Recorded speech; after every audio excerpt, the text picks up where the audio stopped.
Az igazi érdekvédelmi szövetség a nép és a közakarat szolgálatában áll. Ezt példázza az MPP-EMNP szövetség Gyergyószárhegyen. Mi a Szárhegyiek pártjába tartozunk, és mindenek felett a saját közösségünk jövőjét tartjuk szem előtt.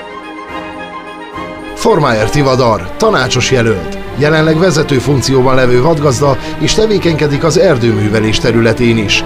Nem csak Szárhegy, de az egész Gyergyói medence erdő- és vadállományát, illetve annak helyzetét kitűnően ismeri. Céljait pontosan meghatározza és szilárdan követi. Álhatatos, nem tántorodik meg az akadályok előtt. Vallja, hogy a célokat csak kemény kitartással és elszántsággal lehet megvalósítani. Ferenc Zsolt, tanácsos jelölt.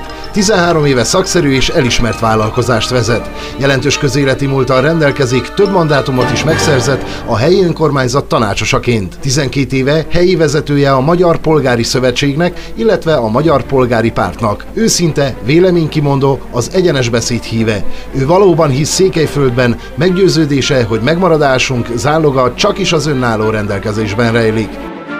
Polcsár Barna, tanácsos jelölt.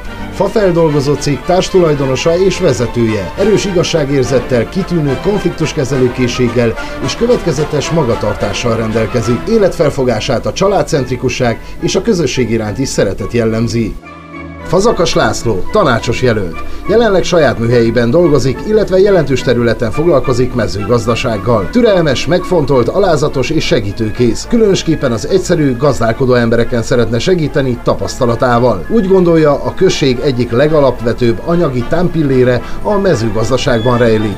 Ezt kellene segíteni, fejleszteni és korszerűsíteni. Deák Tibor, tanácsos jelölt. Jelenleg országos szinten ismert céget vezet. Kitűnő szervezőkészségével és több éves szakmai tapasztalatával jelentősen hozzá tud járulni a község fejlesztéséhez. Dinamikus, akaratereje és elszántsága nagyon erős.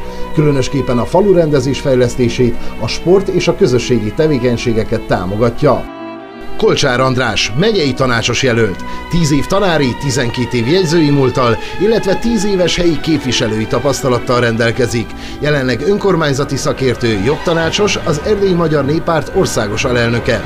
Köztisztviselői szakértelme megkérdőjelezhetetlen.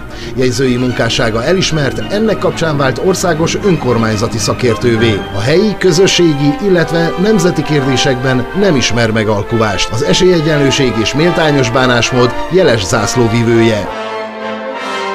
Az MPP-EMNP szövetség Dangó Ervin függetlenként induló polgármesterjelöltet támogatja Gyergyószárhegyen.